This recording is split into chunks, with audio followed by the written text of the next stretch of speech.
is I just like to ease in. You know, I'm not one for okay, let's go. The recording started now. I just like to sort of have a conversation with you, and then when it really starts to pick up, that's when it will just go from, in terms of the editing and whatnot. Right. But yeah, out of curiosity, how long have you lived in a barge for? Well, I think it's now 4 years, actually. Yeah. So like I mentioned, I used to live in London, but I was rarely there. I was, by that point, more or less moved to the States and constantly traveling all the time. So I was really rarely in London. And whenever I came back to London, it was between work trips, So I said, why am I coming back to London for my holiday, basically? And so I thought, I'd rather be, at that time I lived in Blackheath, so I spent a lot of time in Greenwich Park. And I thought, what? I could just live in Greenwich Park. Wait a minute. No, I don't want to live in Greenwich Park. Well, what's the next best thing? I could live in the countryside, live in nature. So I came out here, got a barge, and now I'm in the middle of nature. That's fantastic. Yeah. And what were you doing before this? You said that you were away for work all the time, but what was it? What were you doing? Yeah. Well, the same thing I'm doing now. I mean, the difference is really that with the pandemic, when the lockdowns began, I came back to the UK. I figured, this boat I used to joke is my apocalypse bolt hole. So then when the apocalypse came, I came back here. But, my family are near here, so I could help them, help my parents and so on with the pandemic, etc. It's useful to be around to help. So that's why I came back. So I'm doing still the same work, except I'm not doing the traveling part and the teaching part. We teach all sorts of things. I teach a great deal with Michaela Boehm. She's a world famous relationship counselor, and she works in trauma, rehab, etc. She's a very interesting Austrian lady, actually, who lives in California.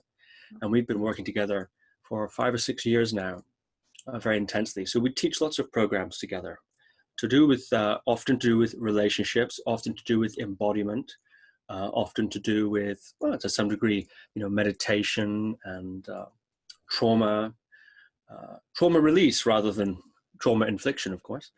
And that's the sort of things we do. Mm-hmm. We work with individuals and etc., but often, very, very often workshops. So now, of course, all that's moved online. Now it's Zoom, University of Zoom. Yes. So in terms of these relationships, the relationships, is that romantic relationships, or is that friendships, or is it every kind of relationship there is? Or well, actually, that's a very good question, perhaps unintentionally. Yes, it's ostensibly about romantic relationships, that side of the work we do. Like I mentioned, Michaela's very renowned couples counselor, and has many, has had, I've been doing that, I think, 30,000 client hours she's logged in one-on-one practice, and has many clients, well-known clients, as we both do. And that's to do with relationship, romantic relationship, marriages, and the sort of thing, keeping the spark alive, etc., improving communication, that sort of thing. But it's based really, or well, not quite based, but it also has implications in the embodiment work that we do, that is getting in touch with the body, the trauma release work we do, and things like meditation, etc. Because they're all forms of relationship also. Intimacy with oneself. We often say that, it certainly helps in your intimate relationships with another person if you can feel yourself, if you know what's going on inside of you, if you know these sorts of things. And certainly when it comes to any romantic venture, contact with your own body, with your own sensations, feelings, thoughts, etc., is a very useful aspect of that. So I'd say it overlaps quite heavily. What would you say is the most important? You mentioned about communication. I've always thought communication is the most important thing in a relationship. Is that true? Is it the most important thing in a relationship with communication, or is it something else? Sorry, you broke up a bit there. Could you say that? Is communication the most important thing in a relationship? I've always thought it was. But being as you know the expert you're working on it, what would you say is the most important thing? Gosh. Well, I think communication's an important thing. Oh, Yeah. I mean, there are lots of, there are lots of different important things in a relationship. Certainly communications is very vital. But so are things like compatibility. And compatibility doesn't always mean sameness. For instance, one could be compatible with someone from a different culture. One could be compatible with someone who's got a somewhat different personality type. But also, people often find compatibility with people who are similar to them, similar upbringing, similar worldview, etc. I mean, sometimes the contrast can be creative and interesting, and sometimes the contrast can cause conflict. When one's basic assumptions about life, the world, these are cultural very often. Cultural, or by cultural, I don't just mean national countries and so on, but also the sort of family you're brought up in, the core beliefs of your family, etc. How you witnessed relationship and love taking place. These all tend to be quite core beliefs. Often we're unaware of them.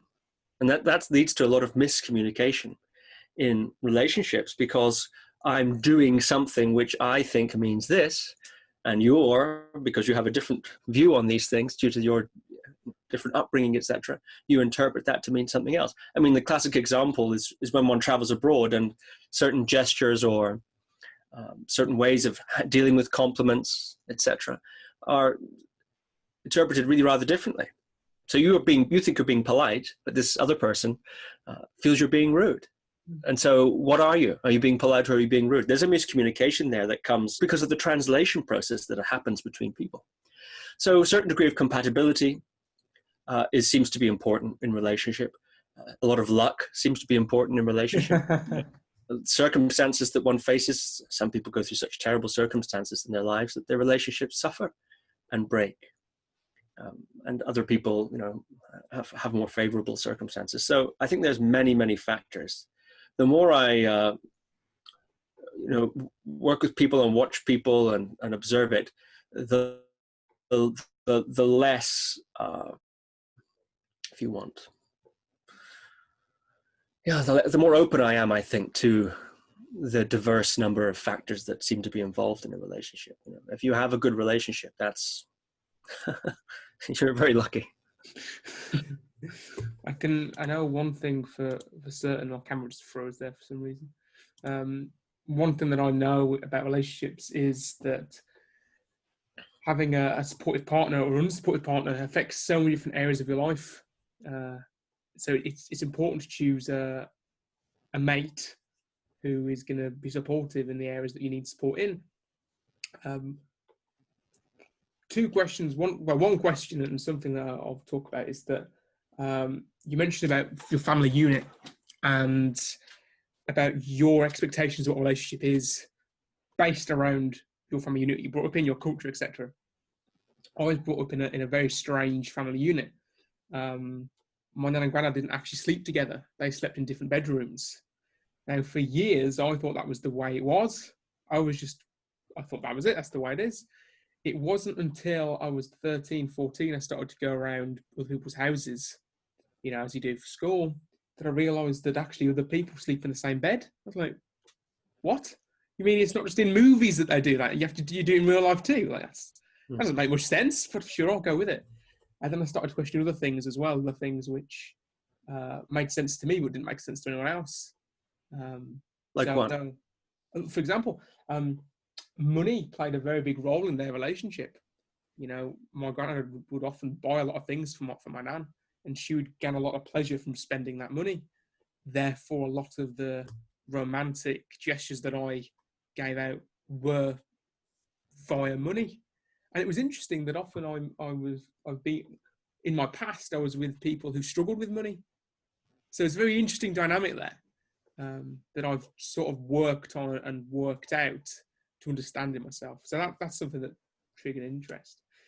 Something which I'm curious to know your opinion of is that, have you ever heard of polygamy, polyamorous relationships? Mm-hmm. Yeah. I've heard of it, yeah.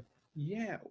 Do you have any kind of not take, but have any kind of opinion on? Do you think they work, or do they work for some, not for others, or what's your general view on polyamorous relationships and that topic? It's a big topic, I know, but just generally speaking, what's your input? What's your take? Yes, it is a big topic and a very interesting one.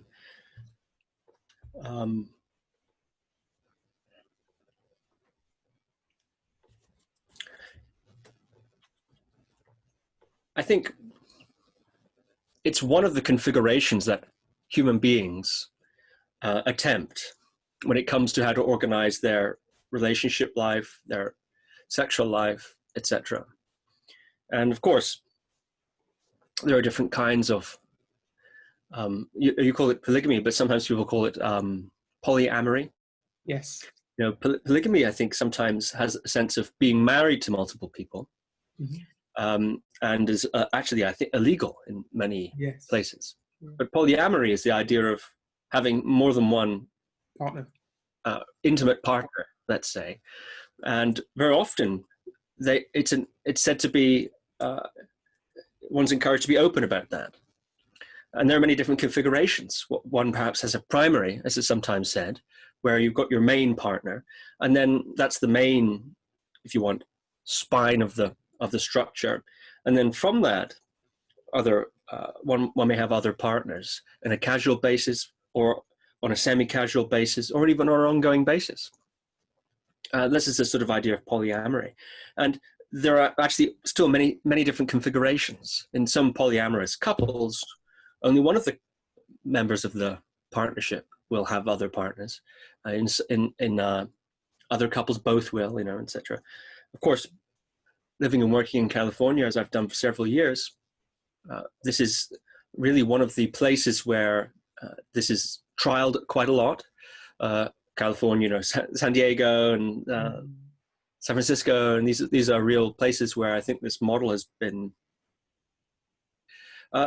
These sorts of models also appear, from what I understand, in certain animal species, also, where one partner will have, one of the animals will have multiple partners, or there'll be a sort of cohort of mating animals and so on. But anyway, a harem. The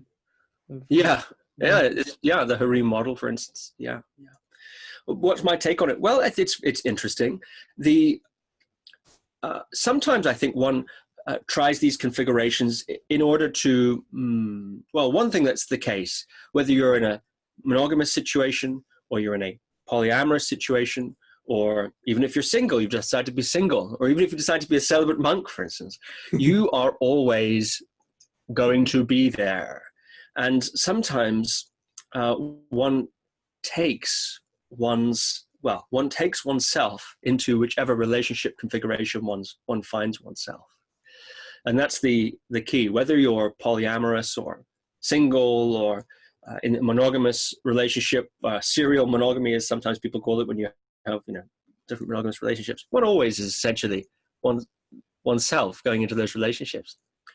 And one tends to run up against similar blocks, similar problems, similar frictions.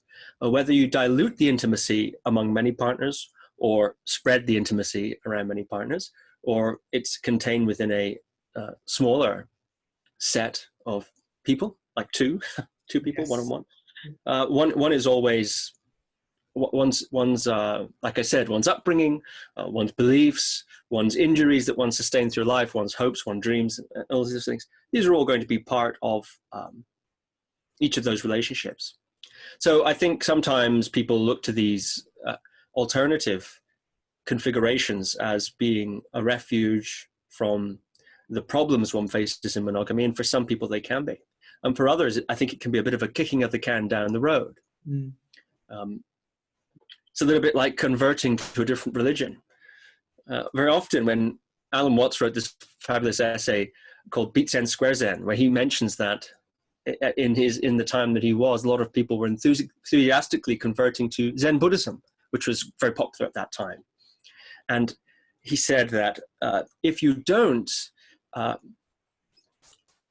digest or integrate your relationship to your home religion. At that time, for most of the people he was thinking of, it would have been Christianity, some form of Christianity, or culturally Christian. Then you're likely to just to play out that relationship either in reaction to or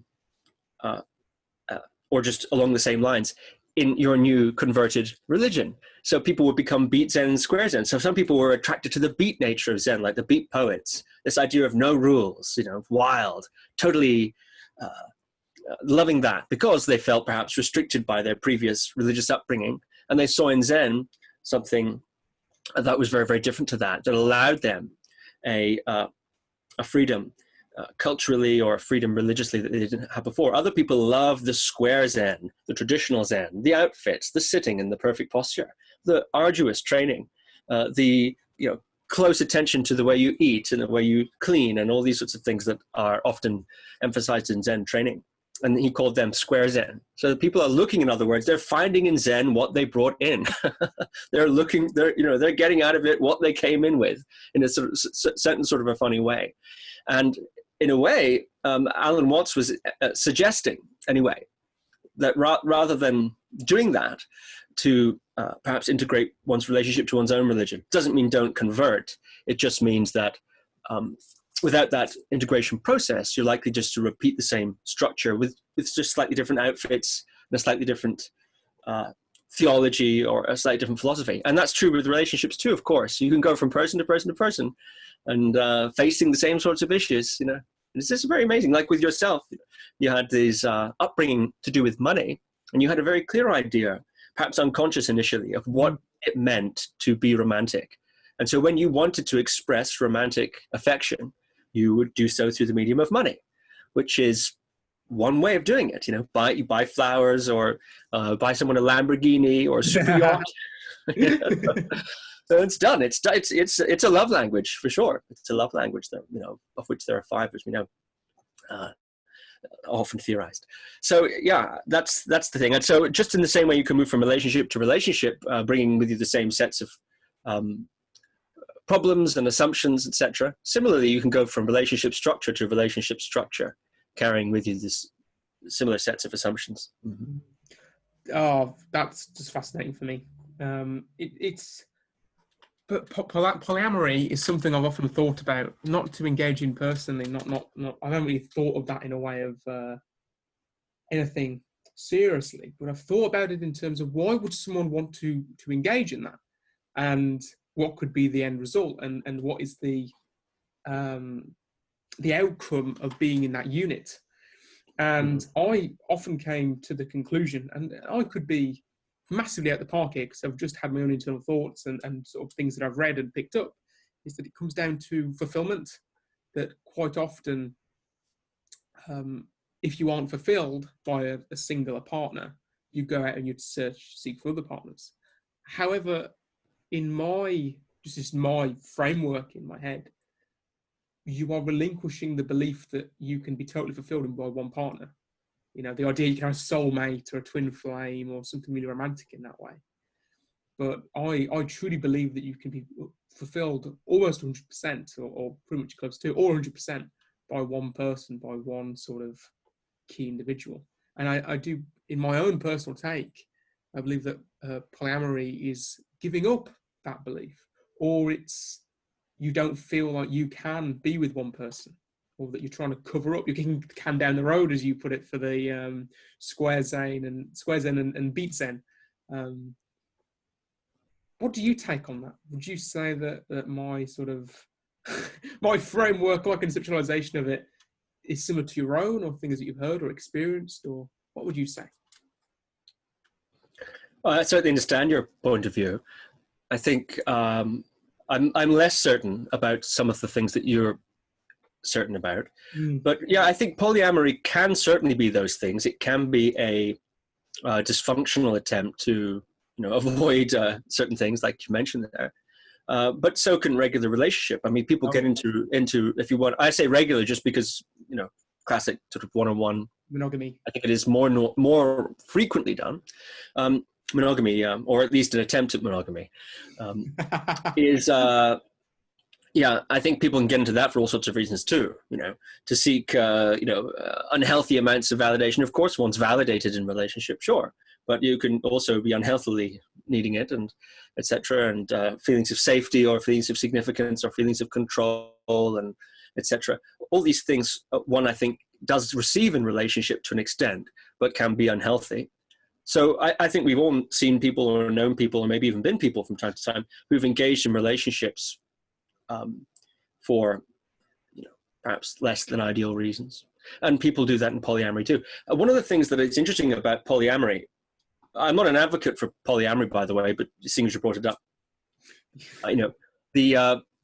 it's trying to solve a few problems. One of the problems is the problem of the biological problem, really, you could say, of the replication of one's genes. That in a certain sense, what's difficult about monogamy? Well, there's a few things that's difficult about monogamy. For one thing, it gets boring, it gets stale, it gets old. And there's suggestion that might even be somewhat biological, the Coolidge effect and so on. The idea that when one has mated with somebody a certain number of times and there's a sort of, one loses its compelling nature. Can be the case. It certainly changes. As we know, the honeymoon period changes. So I think this idea of polyamory, one of the reasons is to say, well, how can we get around or solve this problem of sexual boredom in a monogamous relationship? That's interesting. It's also, but of course, it produces other sorts of issues, which is the issue of jealousy. And when one's partner is with other people, it's the natural. This is also somewhat biological. Jealous response, perhaps possessive response, can often be the case, and it's seen in those circles, from what I understand, to be a virtue and part of the process, part of evolution as a person, to work through that jealousy, work through that possessiveness, which is seen to be a bad thing, and to So that's some of the things that they say in polyamory. As for does it work or not? Well, it's hard to say, but I think it depends on each person. With the divorce rates, monogamy has questionable success, depending on how you define success. Nothing is working all the time, and that's partly, I think, perhaps because people are looking to be 100% fulfilled in their relationships, whether it's with several people or one. That might be too much to ask of a relationship, to be 100% fulfilled by it. It might be too much to ask of a relationship, or too much to ask of a person. It could be that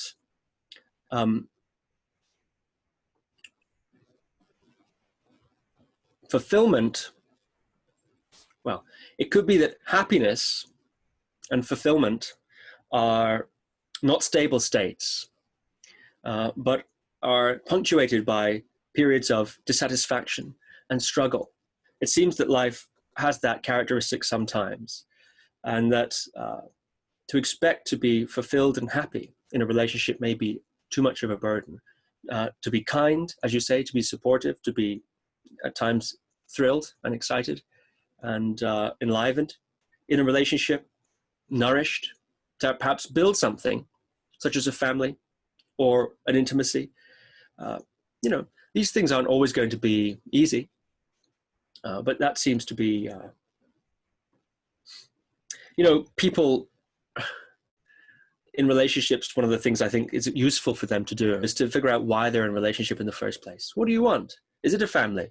Are you looking for somebody to, as I often hear, grow together with, somebody to accompany you on your journey of development and unfolding? Are you looking for someone to explore and have new experiences with? Are you looking for somebody, a constant relationship with whom to create and share memories, etc.? What are you looking for? Physical intimacy, perhaps, emotional intimacy, someone to talk to, someone who's on your side, someone who's got your corner. What is it that you're actually looking for in a relationship? One person perhaps wants to go on grand adventures with their life partner. The other one wants to settle in and start a family. They may like each other very much, but those are quite different goals. So to understand why one is in a relationship is very important. And then, if you're starting a family and you expect to be happy and fulfilled all the time, that might be too high an expectation of life in general, and certainly of a relationship. I think it's impossible to be happy 100% of the time. I don't think anyone ever has achieved 100% happiness 100% of the time. I don't believe it's plausible in the kind of world that we live in, unless we are 100% unattached from everything around us. My question would then become, what kind of life is that? Well, that could be from me speaking from my unenlightened state, that I believe that. I think something that you mentioned there was quite interesting. And by the way, I'm not an advocate for polygamy either. I thought it was just, I had an expert in relationships here, and I thought I might as well just ask. It's something that's been on my mind quite a lot these past month or two. Sure. Yeah, I mean, it's a very interesting topic. It doesn't come across that you're advocating it. We're just discussing it. Yeah. It is very interesting. And, there are people who are advocates of it, who lead the movement, and it very often is a social movement, part of a social movement with certain values. And I think some of the values are very admirable.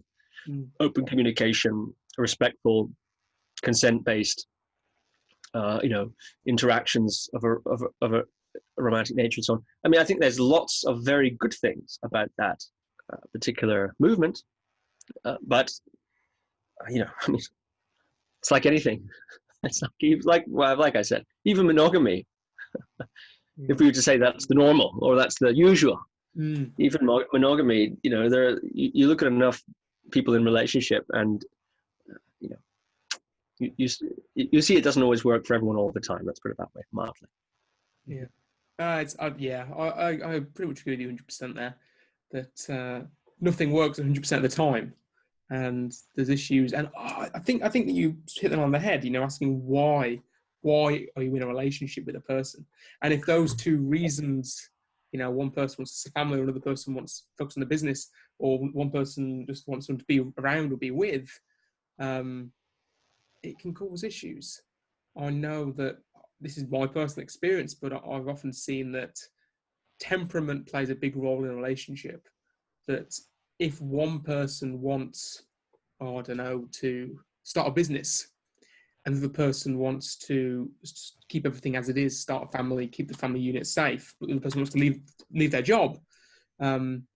If that person that wants to leave their job has a more gentler temperament that just sort of go along, that isn't very dominant, quite submissive, they will just go along with what the other person wants, because they're not able to accurately convey the importance of the thing that they want, and they'll just be in this state of unhappiness or unfulfillment. And I think it's quite difficult once you're in that position to get out of it again. And how would you say is the best way to state what it is that you want, what your values are, and what is the best way to state that to your significant other than with your voice, of course? Is the best way to go about doing it? Yeah, I mean, I think the voice is a good place to start. It's the first thing, of course, is to try to figure out what it is you want, and that's not always very easy. And sometimes one has to kiss a few frogs. I mean, you try on some different ideas and see if they fit, etc. Yeah, that's very hard. I mean, what do people want? If you're lucky enough to be clear about what you want, then that's a great start.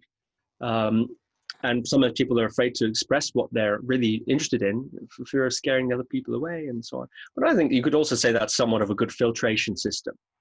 If you know what you want, and what you want scares people away in relationship, what you're looking to do with it, your why, if you want, then probably it's saved you some time. But the best way to communicate it, I think, would probably be clear about it yourself, and then to talk about it. I think that would be a good start. Excellent. You mentioned there about discovering your why.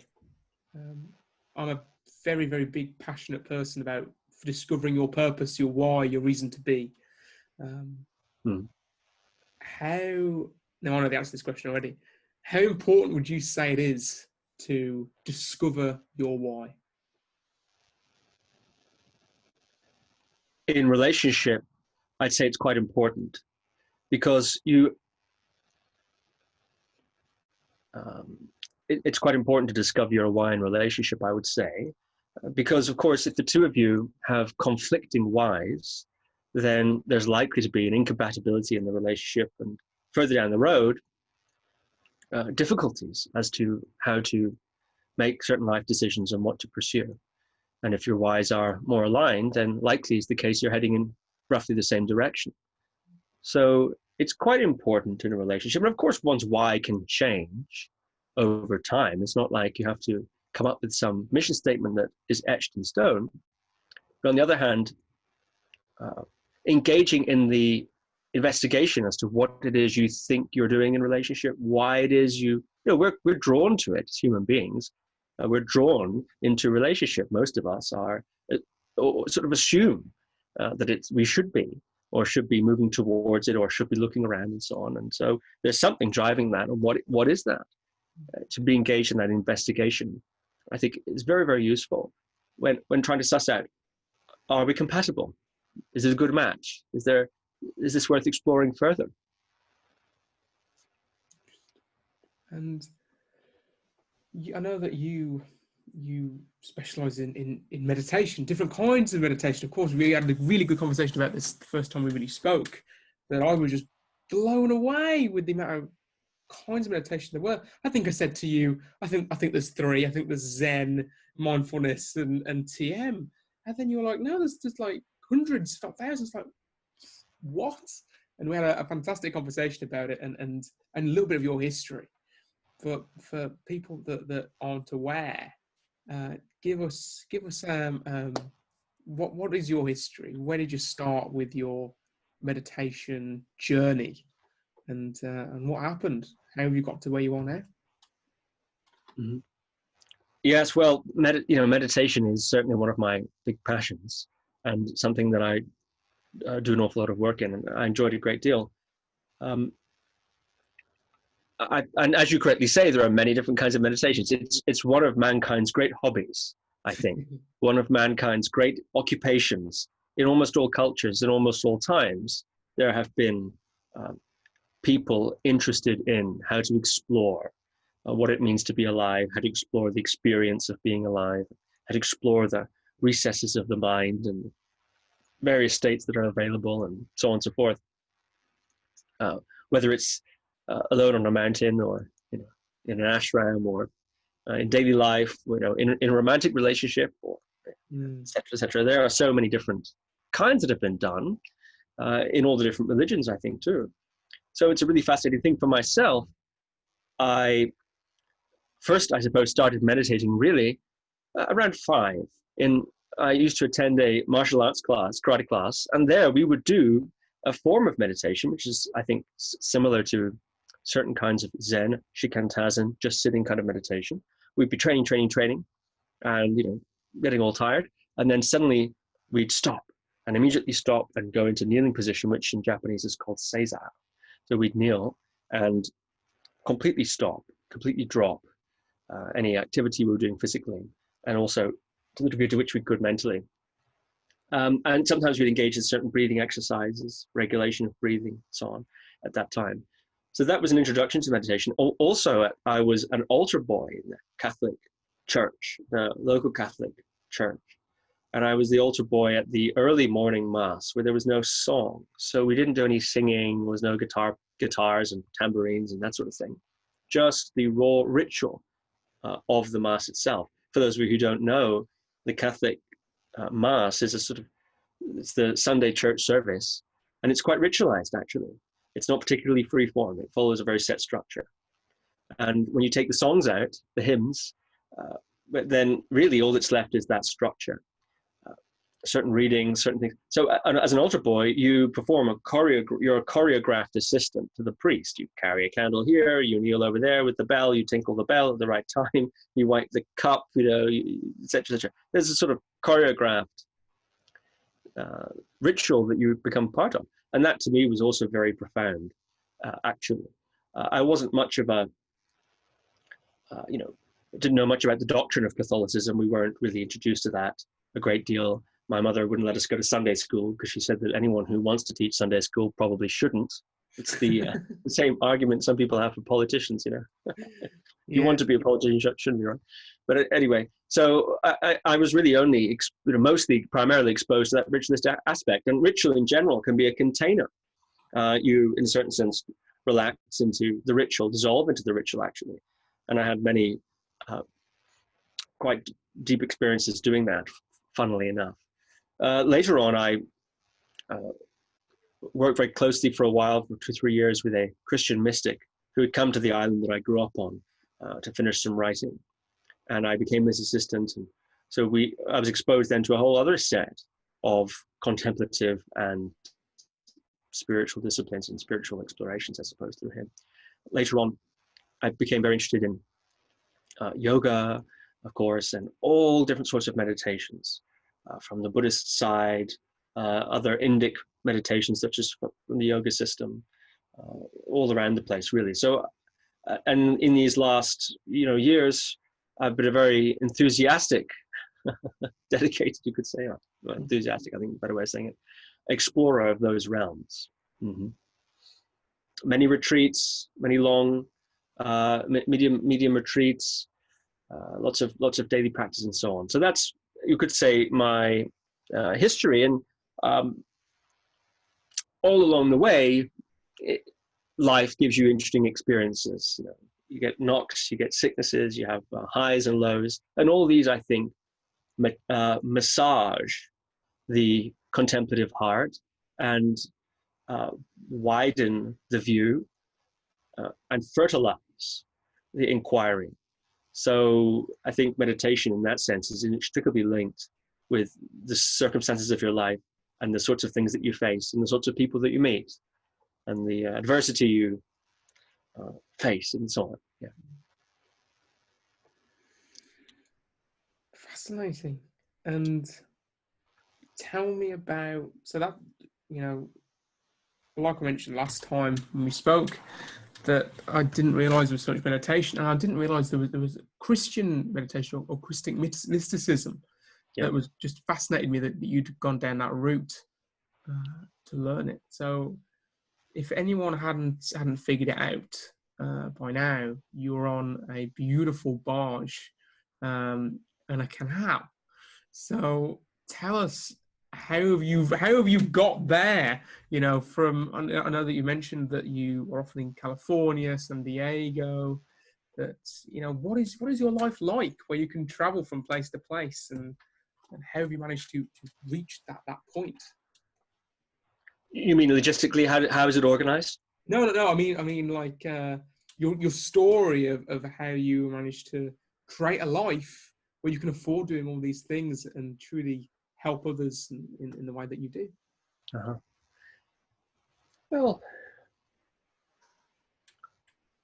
story. Yeah. I mean, I think, how to say? Well, gosh, let me see how to answer that.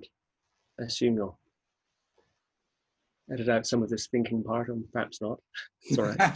You don't have to. It's okay. You can leave it. Well,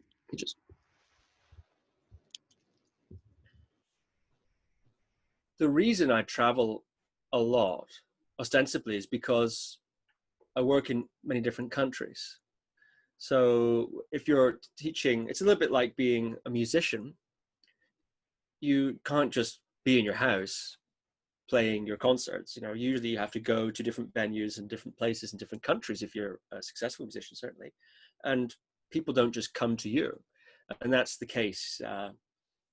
Traveling around to different countries, I spend, pandemic notwithstanding, maybe 6-7 months in California, in Ojai, California,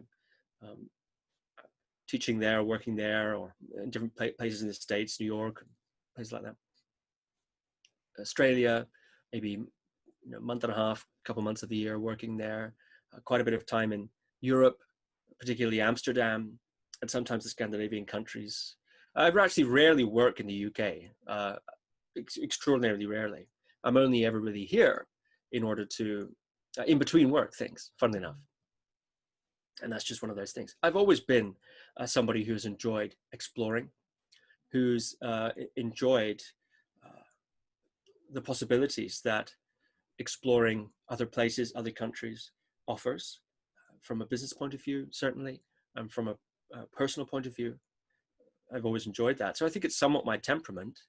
One certainly could, you know, I don't need to travel as much as I do, but it's only for work. I don't really travel for any other reason than work. And so that's how I can afford to do it, because it's all work related. And in fact, when I'm not working, the thing I love to do the most is to stay in one place. Often here on the boat, or, you know, on the ranch in California, for instance, just stay in one place. It's very, very nice to do that. Yeah.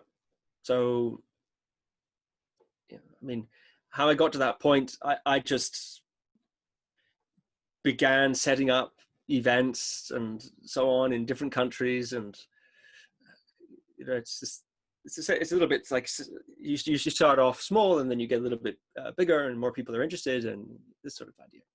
Oh, fantastic! So it's like a self-fulfilling prophecy. You'd sort of go, you know, we want to visit France. Let's do an event in France. Get some people to pay, and then obviously as you go there, it's all paid for you because you're giving that service and you're also in the place you want to be. Or am I doing a more businessy analysis of something that's far more simpler and nicer than what I'm making it out? Well, I would say that the business is not an excuse to travel. It's more like, if people are interested in what you're doing in different countries, there's two options. They can fly to you, they can come to you, or you can go to them. Depending on the economics of it, and depending on other various factors, it makes more sense for everybody to fly to them. That's essentially it. I mean, I enjoy the traveling very much, of course, and it's a perk of the work that we do. But the work that we do isn't a sort of an attempt to fund a kind of traveling lifestyle, for instance. It's not quite like that. We have people that are interested in what we're doing all over the world. So that's why we travel, I suppose. Because we just go to, you know, there's usually some people interested wherever we are. So we just, and they follow us through. I mean, if you're talking about business, the way it works, of course, is that people follow your, they see you online, they hear your podcasts perhaps, or they read your books, or they see your videos, this sort of thing, and they become interested in you. And then they start to follow you on social media, or they join your mailing list. And over time, then you build up a list of people who are interested in what it is you're doing. And as that list grows, you can do things like run live events, or run live events in different places where those people are. So that's the basic structure of how it works. You get to a certain level of interest that people have, and it can sustain things like trips to different places to teach where there is interest. It really is very much like being a musician.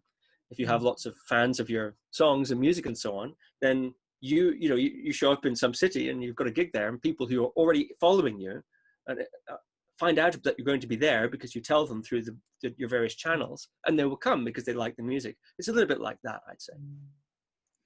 And would you say that is in fact, let me ask you this, because this is something that's, you started on your journey very, very young. And I know a lot of people discover meditation when they're a little bit older, you know, tends to be in their late teens, early 20s, or that's my experience of it anyway. That's when I discovered it. That's when many of my friends discovered it. What would you say would be the best course of action if someone wanted to do like what you do, teach meditation, you know, guide people through? What would you say is the best things for them to do if they want to take it up full time and start to, you know, be paid for it on this journey?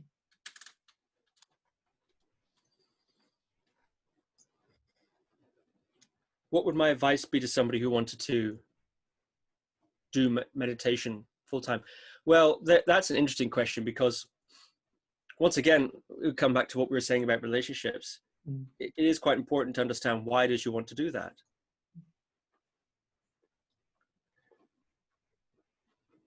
I think in our culture, very often, some of us, some of our culture, bits of it, there's an idea that to be a professional something is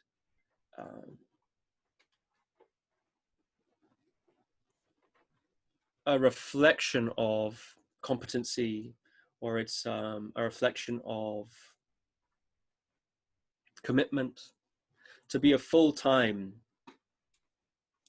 meditation person is somehow the natural progression for somebody who's really very dedicated to it and very passionate about it. And I don't think that's necessarily the case. If you want to do lots and lots of meditating, you don't need to become a meditation teacher or meditation person. You can, professionally speaking, you can perhaps more fruitfully can engage in your practice as you do personally, and then you engage in whatever else you're doing in your life. There are many, I think, very useful, interesting jobs to do that are in line with somebody who's very keen to spend a lot of their time practicing meditation, that don't involve teaching it. But go on. So maybe then my choice of question was wrong. Maybe then I'll phrase it in this way. Let's say that you've got an awful lot from meditation yourself, and it's helped you tremendously, and that now you want to help others on that path too, and that the reason why you want to become a meditation person, meditation teacher, is to help others on the path that you are on, and that you've been helped by it. What would your advice be to them who are in it for the right reasons, to help, to give value? Somebody who's in it for those sorts of reasons, that they are keen to share with others what the benefits they feel they've accrued from being involved in meditation. And so what advice would I give them? Well, yeah, of course, let's think. Okay, from a business point of view, let me think how best to go at that. It's okay. Because I only ask you because you're there. You know, you're living the dream, as it were. You know. Yeah. Well, I mean, if you're a very keen guitar player and you wish to teach people guitar, because you like playing guitar a lot and you'd really like to share that with other people, and also you know that maybe teaching guitar, you're going to get to play a lot of guitar and you get to hang around always thinking about and working with guitar and music and so on. You know. So there's many good reasons to do it. I'm not saying that. Yeah. Anyway, then what do? Well, you start advertising your services locally, you know, and you do things that way. I mean, if you want to share some of your meditation practice and start teaching in some way, I mean, there's various different trainings you can take but probably someone who's very serious meditator will already be plugged into some sort of community or some sort of teacher or something like that. And there's usually routes there where one can do trainings, a little bit like becoming a yoga teacher. Actually, maybe a yoga teacher is a better example. It's a little bit like becoming a yoga teacher for most people. And then you can do free classes in the park, or you can do low cost classes in the park, or whatever. You just start to offer it, I suppose. It really rather depends on the situation the person's in. I would say anyway, my basic advice though would be to know why you're doing it, and perhaps follow the usual methods of starting a business. But could you narrow it down a little further? I'm not quite sure. What I found for myself, let's put it this way, what I found for myself is I'm just very enthusiastic, and I'm very interested, and I like talking about the things that I'm interested in. Meditation is one of those things. And it seems that other people are also interested in meditation and are also interested in practicing. So I simply include them in my interest, share encouragement, share techniques, etc. That seems to be the basic way it's gone. Mm-hmm. But there we go. Yeah. Got it. So it's all about giving back to others, sharing in your experiences, sharing in your knowledge to help them on their journey, and then they obviously reciprocate, follow you, and etc. It's about giving. Yeah. I mean, that's not really how I see it, but I think that would probably work for a lot of people. I mean, I don't think of meditation like teaching like that. Now, for me, encourage people, opening doors, introducing techniques, introducing, I have a podcast, for instance, Guru Viking Podcast, where I interview many different guests there often about meditation. And so people can listen to the podcast and discover teachers and discover books and discover systems of practice that they might be interested in. It's not really my knowledge, which is the operant thing. I'm trying to facilitate inquiry, you could say, trying to encourage investigation and curiosity in people who come across, say, the podcast, or perhaps come across some of the classes that I do in each week. The Guru Viking Meditation Club, during the pandemic, we have free weekly classes that people come to, and we do a technique and we discuss it and so on. I'm not really doing it from a point of view of being the meditation master, handing out the information from my position of realization necessarily. I actually don't want to limit the exploration of people who are working with me just to my own knowledge. Now, of course, it does help to have some knowledge. It does help to have a lot of practice and to know a few things. But my orientation, I think, philosophically, is to encourage the exploration of the student to on their own path, on their own journey, as opposed to trying to help them replicate what I'm doing or what I may or may not feel I've got out of practicing. It's the thing about meditation that's very interesting is that you don't really, it's not like bodybuilding where you can look at someone and say, well, he has a big bicep.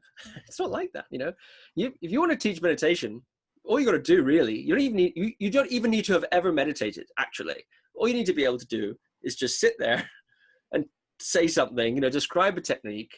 I mean, you don't even need to have any of that stuff. It's so intangible and difficult, especially for a student or a beginner or somebody coming into it, to differentiate. They haven't got the ability, generally speaking, to differentiate between someone who's very experienced and someone who's not, because they themselves have no experience. The Dunning-Kruger effect. The beginner is unable to really assess competency. In the same way, if we think about a guitar playing example, I've played guitar in my life, and so if I'm sitting next to someone who's never played guitar, listening to a virtuoso, we'd both be impressed by them, and they may enjoy it. But the likelihood is that I, as an experienced guitar player, will be able to appreciate in a much more detailed way, or in a very different way, the virtuoso's playing, because I have enough understanding of the guitar to understand how marvelous their skill set is and how wonderful their performance is. And perhaps my ear's been trained also through my work as a musician, or my practicing as a musician. Whereas the beginner still enjoys it, still is impressed and delighted by it, but in a slightly different way. That's why very often somebody hammering out chords at a party is sometimes as impressive to somebody without musical training as a virtuoso guitar player, because they just don't have the distinctions. They enjoy it both, and there's actually sort of, I suppose, blissful ignorance in that sense. It's actually something that guitar players often lament, is that, oh, this person here at the parties, everyone thinks they're great, but all they're doing is smashing out the chords of Hey Jude or something like that, And so guitar players could become a bit snobby about that, But anyway, that's certainly the case, I think, in all areas, whether it's coaching like what you do, or meditation teaching, or anything like that.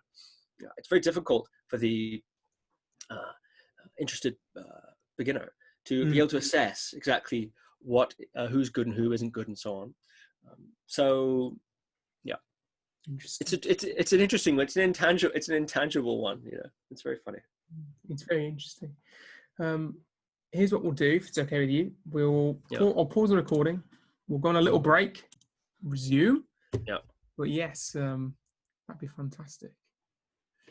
Yeah, I mean, to give you something a bit more concrete, there are different routes that one might go about to become, I suppose, a full-time meditation teacher, for example.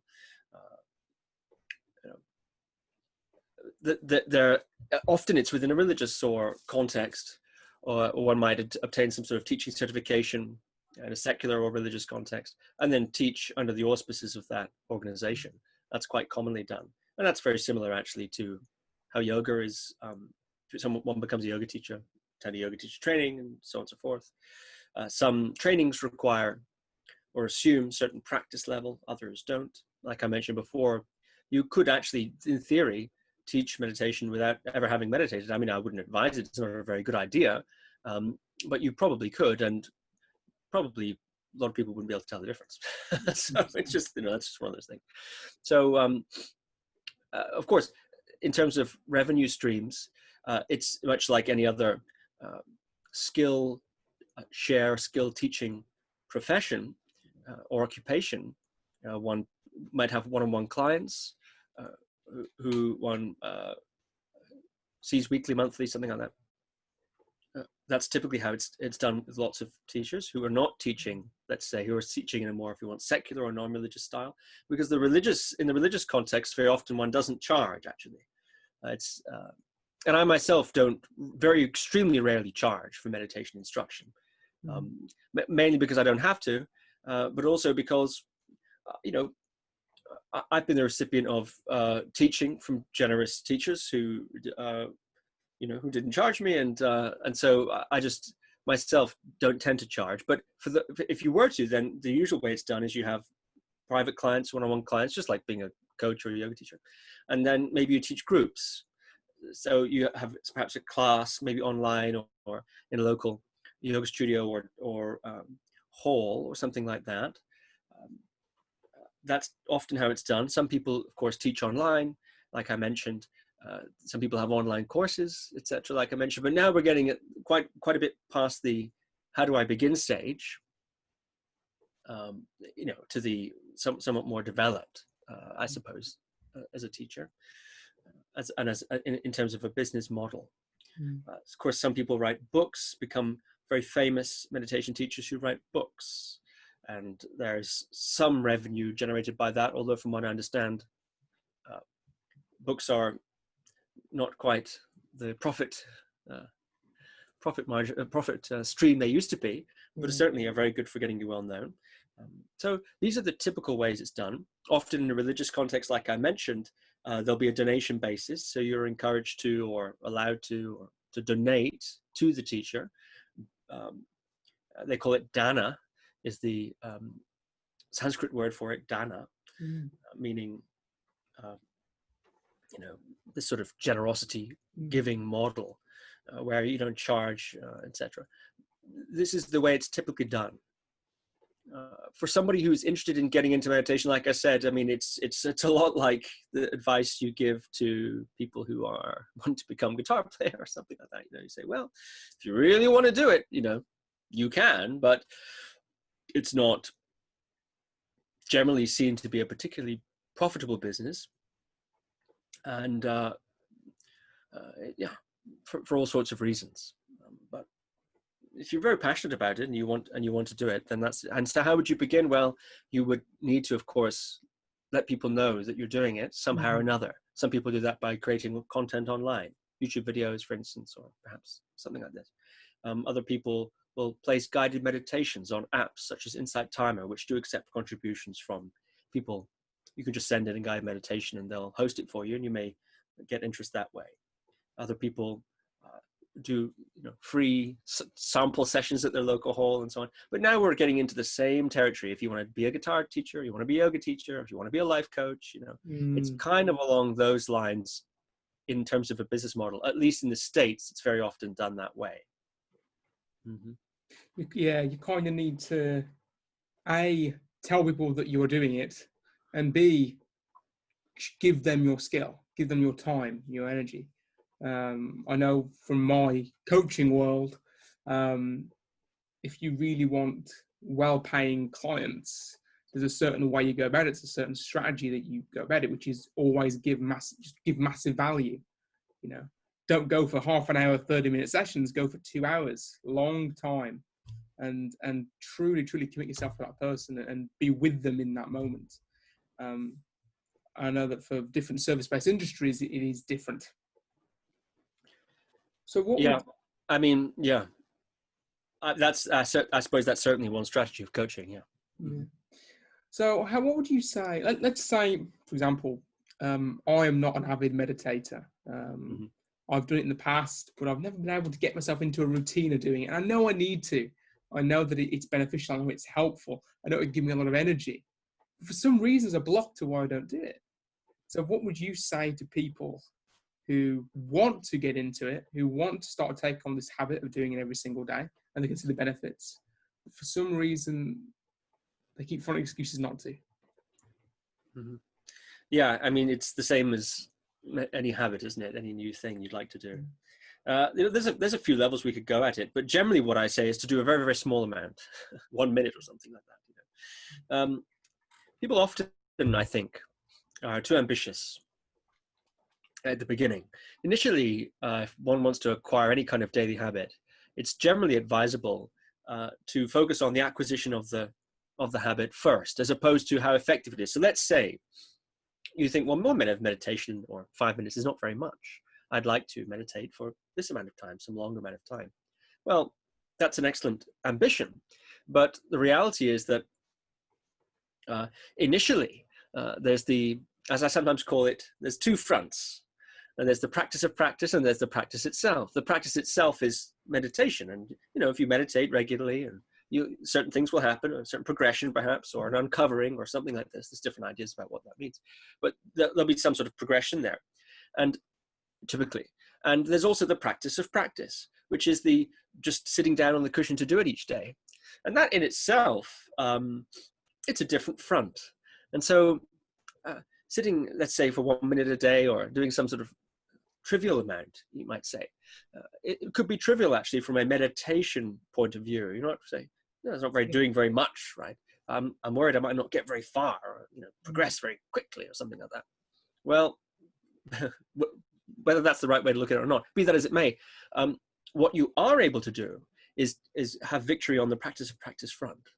The mere fact that you're sitting down each day. So it's much like, so I think that's very important, to have such a golden minimum that's so low that it's very easy to obtain. Now you might decide to do more, but the point is that you've got a golden minimum that's easy to do, even if you don't feel like doing it.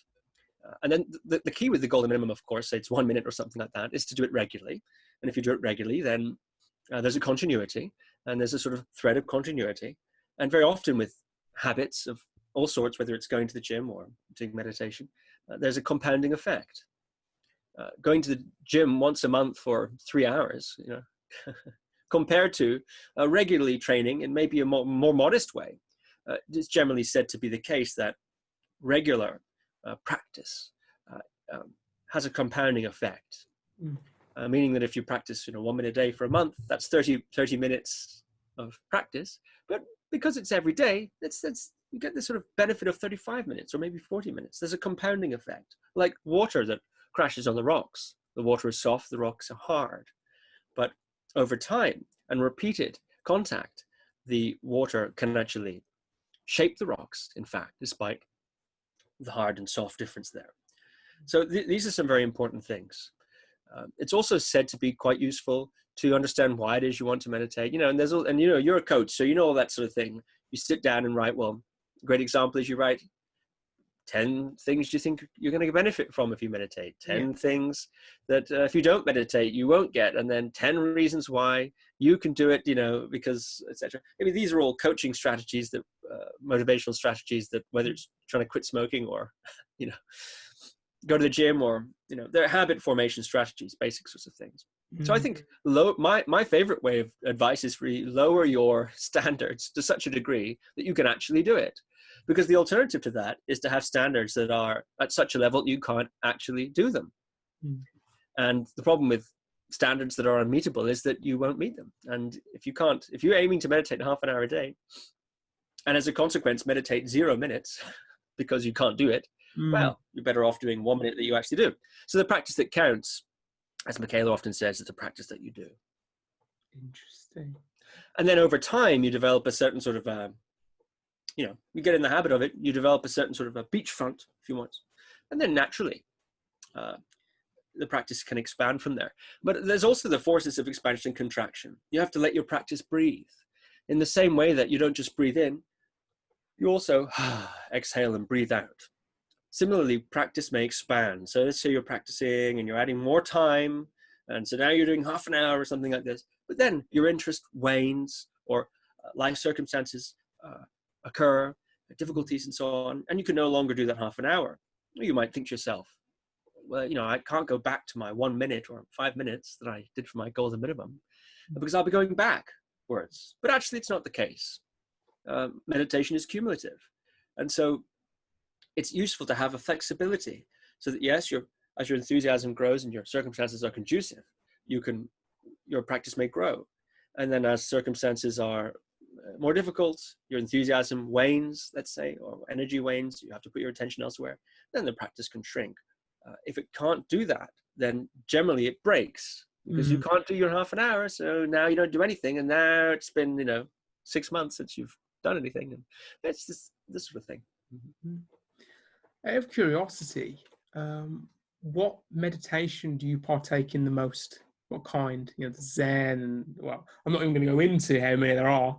We'd be here all day. Oh, I didn't even know them. But what meditation would you say you partake in the most? What's your go-to? Yeah, well, I would say one of my favorite ones is meditating on the sensations of the body. So the interesting thing about meditation is, like you did mention, there are many different kinds. There are meditations that are more passive in nature and more active in nature. Passive, such as observing. So perhaps you might sit there and observe the sensations of the body, which just simply means to feel the sensations that reveal the presence of the body. But you could also do that with looking out, listening, watching your thoughts, feeling your emotions, right? These are sort of slightly more passive way of doing it, because you're not acting on the sensations, you're just experiencing them. And then there are more active forms as well, where one attempts to generate positive states. For instance, you might think happy thoughts, or you might visualize loved ones and repeat phrases of well-wishing, etc. This is called loving kindness practice, which is done even in Christian traditions, Buddhist traditions. There's all these sorts of ideas. It's a little bit like praying in a way, kind of, but not quite. But you generate happy or positive, friendly, compassionate states. It's more active. There are styles of meditation where you attempt to enter into deep absorption states. You're aiming for that. So that sense is a bit more active. Although the way to get there may be a more passive route, like watching the breath. There's concentration practices like watching the breath, where you concentrate on the breath, and if you ever drift off, you come back, and then over time your concentration gets better and better, and you're able to stay for longer and longer. And that's said to have all kinds of benefits. But there are also meditation techniques where you visualize things, actually. In certain traditional systems, you might even visualize an iconic figure, like a saint or some sort of idealized being, and engage in various techniques regarding that. So there are really very many different kinds. Many people are familiar with mindfulness, of course, and mindfulness tends to be in that more passive camp. You notice the sensations as they arise. Perhaps using a body scan to guide your attention, or perhaps just selecting different areas of attention, maybe for some period of time looking out and seeing what you can see, and then another period of time maybe listening, or another period of time feeling the body. So one of my favorite kinds, personally, is the body sensation. I often come back to that. So I would simply sit down or lay down, or whatever my position would be, and feel the sensations that reveal the presence of the body. And there's two things going on there. On the one hand, there's the raw sensory data flowing in that reveals the presence of the body. And on the other hand, the mind labels and categorizes and says, that's my bottom on the cushion, that's my hands in my lap, that's the clothing on my skin, sort of parsing apart the inflow of sensory data. And you don't have to stop your mind from doing that. But it's an interesting meditation to say, well, okay, even as the mind labels and categorizes, is it possible to also tune into the raw sensory data before it becomes bottom on cushion or hands in lap or clothing on skin? So it's this sort of idea I'm very fond of. But part of my practice is I do enjoy many different techniques. But that's certainly a staple that I come back to quite regularly. I also enjoy meditations where one enters into restful or tranquil states. There are many ways to do that. One way is to actually look around the body and see if there's any restful flavor that is already there. Even if you have, say, a sore knee, it could be the case that your elbow is quite fine. You know, we tend to think about the sore knee, but often if you look around the body, you find, oh, actually, yeah, my knee's sore, but actually my elbow is quite peaceful. I taught this technique to somebody on one occasion. She had chronic pain all over her body. She had a condition that caused that. She discovered that her thumbs didn't hurt. The only place in her body that didn't hurt actually were her thumbs. So she said that she had very peaceful thumbs. So that's one way to enter into tranquil states, is you find any tranquil or neutral or restful state in the body that is existing already, and you focus on that. And then what you focus on, tends to become clearer and clearer and more vivid and contactable, etc. That's one way. Another way of doing this is to systematically relax the body, perhaps going from the top of your head to the bottom of your feet, relaxing different muscles, the eyes, the jaw, tongue, throat. As you relax the muscles deliberately, you can ride that restful flavor and tune into that. Some people like to use the exhale. There's something relaxing about the exhale, because in order to exhale, the respiratory muscles do need to relax, mechanically speaking. And so when you relax the respiratory muscles on the exhalation, or when the respiratory muscles relax on the exhalation, you can tune into that relaxing. So each phase of the breath is an inhale and an exhale. And as you exhale and relax, there's a flavor of restfulness. So this is a way of cultivating restful, tranquil states. I'm also very fond of that style of meditation, but I enjoy a lot of other things. I love meditating in movement. I have this whole method of meditating in movement called Movement Command Method.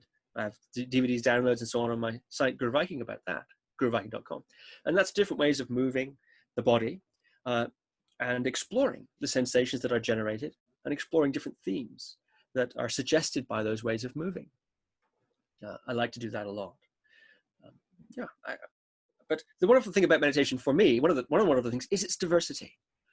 There's so many different types. So people think, well, then sometimes people think, well, my meditation is better than your meditation. So yeah, maybe not. But I like the diversity, and they don't always agree. Some of them say, you need to exert a lot of effort to achieve X, Y, Z. Others say, no, effort's the problem. You need to drop all effort and relax into this thing. Different approaches, different ways of doing things, different ways to use a very unmeditation-y metaphor, different ways to skin a cat. So I love the variety, but those are some of the ones that I do quite often. Interesting. So one of the meditations that I am personally intrigued in is TM meditation, transcendental. For the people which don't know, what do you know about transcendental meditation? Could you give us a quick overview, and then we can go into it for those that don't know? Certainly, yeah. It's a type of meditation whereby it's a mantra meditation, essentially. So typically the way it's done is you learn a mantra, and a mantra is a repetitive phrase or a syllable. There are all different sorts of mantras from all different parts of the world. I mean, actually, to translate the word mantra is not so easy because it can mean many different things in different contexts. But you could say even a prayer like the Paternoster or the Hail Mary, these sorts of repetitive prayers that are often used with the Rosary. It's sort of a mantra, and it's a repetitive phrase. Mantras tend to be a bit shorter, though. Buddhists like mantras like Om Mani Padme Hum, Hail to the Jewel of the Lotus, to do with wisdom and compassion. But people often know about this Om, saying Om. That's very one syllable mantra, and one repeats it. So this is mantra practice, and mantra practice is used in many different ways. In TM, from what I understand, you're given a mantra. They're said to be secret, whispering mantra from one ear to the next, but I'm sure you can Google it as well. And then you sit for 20 minutes, usually a couple times a day, and you just repeat that mantra. And it's a sort of a concentration practice. It's a sort of absorption practice. Some mantric systems suggest or claim that the mantra itself has some sort of esoteric or energetic power. That by saying the mantra, some people say, by the way, the tongue hits the roof of the mouth. In the sacred language, it activates channels in the body. So, okay, some people say that. Some people say that the vibration of the syllables contacts you with all of the masters of the past who've done that. I mean, there's some really quite outlandish claims made about mantra.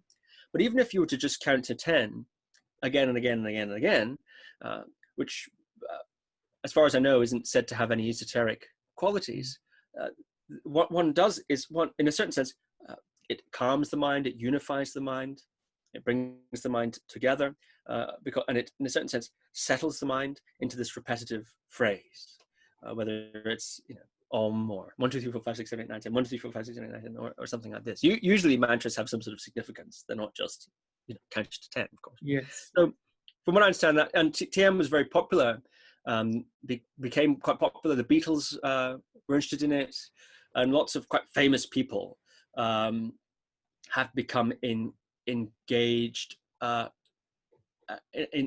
interested in it. Yeah, so you'll see if you look up TM. Now, TM is also, like many religious groups, has been criticized for various reasons, organizationally and practically and so on. But generally, in terms of the practice itself, that's how it works. You get a mantra, you repeat it 20 minutes a day, twice a day. I think that's the basic idea. Yeah. In terms of TM, I know that there's different states of consciousness, and that by reciting these mantras and doing this on a regular basis, that you enter different states of consciousness. A little bit like chakras that I know chakra healing and meditation are different. I know that they can come together, but they are different. But that's how I see different states of consciousness. It's that there's different ways of viewing. What is your personal belief on TM meditation? Do you believe that that there are different stages of consciousness? Because when I first learned about it, I struggled in my logical thinking. I struggled to think that there's different states of consciousness. And have you got there yourself? What are your personal experiences with TM and etc.?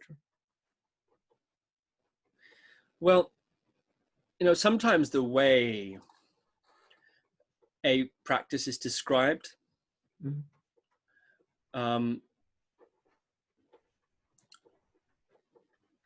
what actually happens. Let's put it this way. Sometimes the effect of a practice can be described in different ways. So some groups will, describe the effects of their practice. They'll say, well, this is why it works, or this is what's happening. But of course, those are just conceptual overlays or descriptions of the experience itself, and they're not quite the same thing. Maps. So maps, yeah, that's right, maps, yeah. So it certainly seems to be the case that practitioners of TM have varying experiences. Some people find it very, very wonderful and deeply transformative and nourishing. Other people, they just don't get on with it. They perhaps prefer a different sort of meditation, for example. I think that would be the case. Different states of consciousness. I think it's certainly the case that seems to be the case that we go through different states of consciousness. Then if this happens to us in normal daily life, if you think about waking and sleeping, one passes through different phases of different states of mind, states of body, different hormonal profiles, different brainwave activities. These sorts of things can be monitored medically, actually, or in an MRI or something like this. So we know that human beings do have different brain states, different states of consciousness, if you want, and even having a glass of wine or a beer can take you into a different state of consciousness. Ah, yes, so true. So certainly, if you sit there for 20 minutes a day and do your meditation, chances are you may eventually, sometimes, occasionally, or maybe frequently, enter states of tranquility or states of absorption, maybe unification, etc.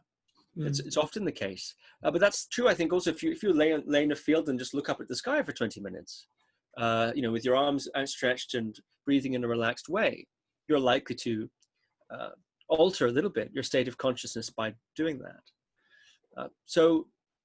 Yeah, I'd say it's common for people who practice meditation regularly to experience a change in their state of mind or their state of emotion or something like that during the practice. Now, what's the cause of that? Much debate has been had about that. You know, there's the bioregulation, the nervous system regulation, perhaps of of relaxing, of no input coming in, the breathing, the regular breathing, and so on and so forth. Something about a mantra. It's sort of regulates your breathing in a different sort of a way because the mantra takes a certain amount of time to say, and you have to inhale in between, and so on.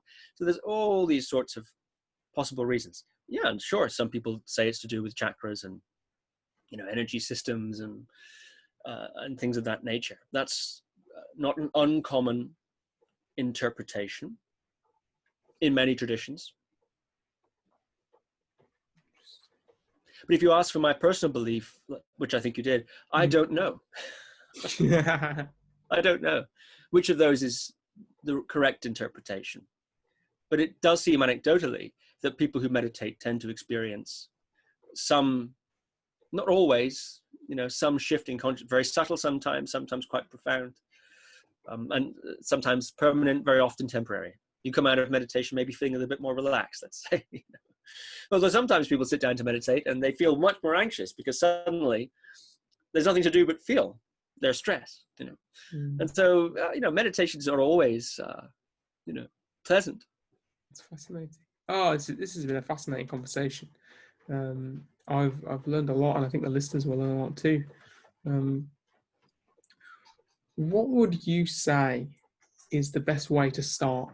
I know it picked up on me and how, I struggle to form the habit, and you have to practice the practice before you actually practice the practice itself.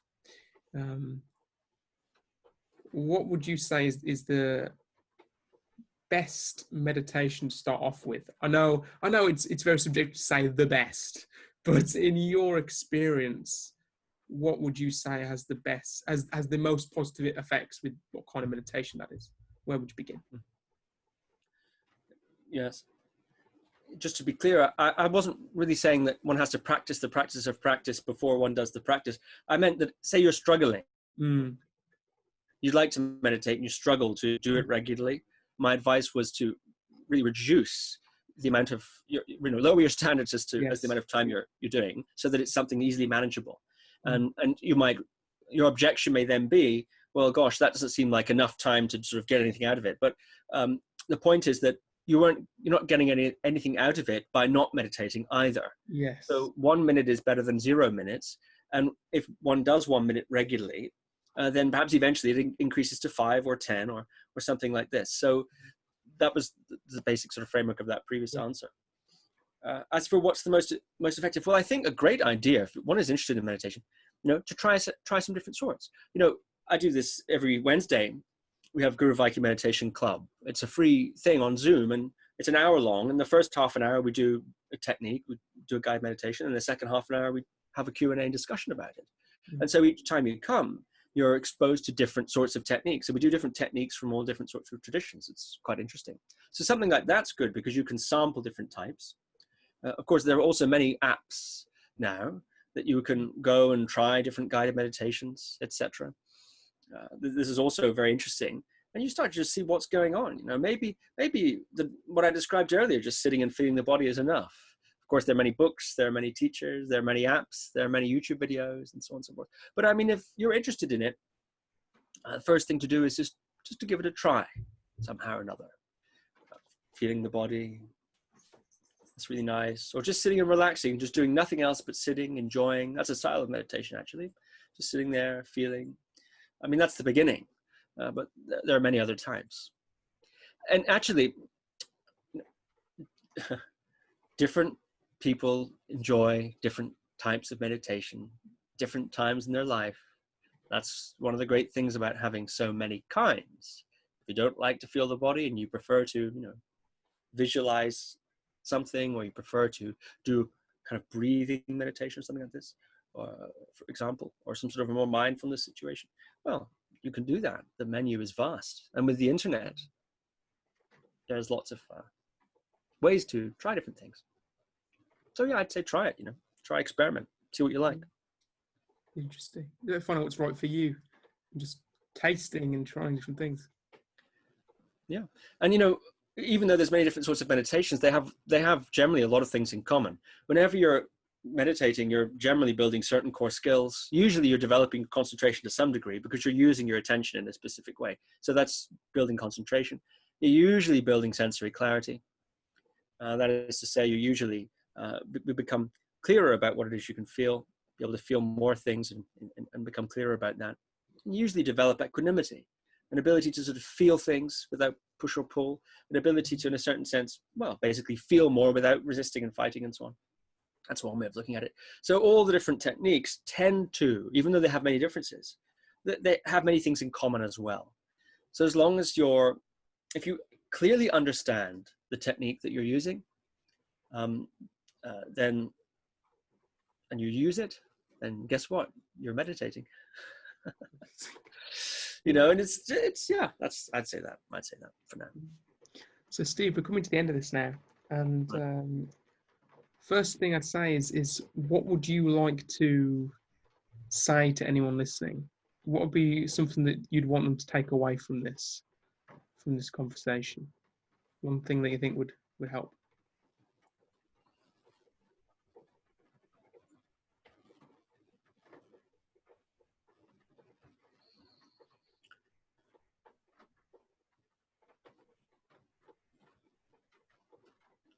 Well, I think we've talked about a lot of things in this conversation.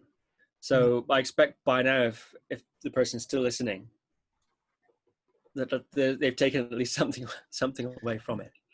Who can say? You mean some sort of a soundbite idea, I guess? Well, I suppose one thing you could say is follow your interests. If you're interested in meditation, that's great. Try out some stuff, be curious, explore, try things. It's a wonderful thing about being a human being. We have senses, seeing, hearing, feeling. We have thoughts, we have emotions, and so on. And it's a remarkable thing to be a human being, a remarkable thing to have that capacity of sensing and experiencing the world. So if you're curious to explore that, then I think it's a wonderful thing and natural too.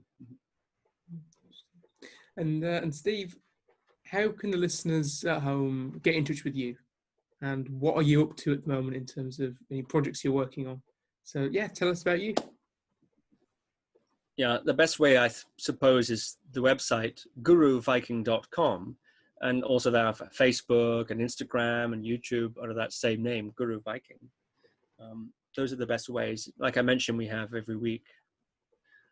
Right now, because of the pandemic, we are offering free meditation classes on a Wednesday, and once a month, we do a 3-hour deep dive into a theme voted on by the people that come to those free Guru Viking Meditation Club classes. So we do that. I have a podcast, the Guru Viking Podcast, and interview many interesting guests. That's also a terrific thing. So that's the best place, I think, to find out what I'm doing. Perfect. Thank you so much for today, Steve. It's been amazing and thoroughly enjoyable. I've learned so much, and I'm sure a lot of people have learned a lot too. You're a thoroughly interesting and enthralling, captivating person. And I'm sure you hear that quite a lot. Maybe not in those words, but I'm sure you hear it quite a lot. So yeah, thank you. Thank you for being here. Thank you, Ashley.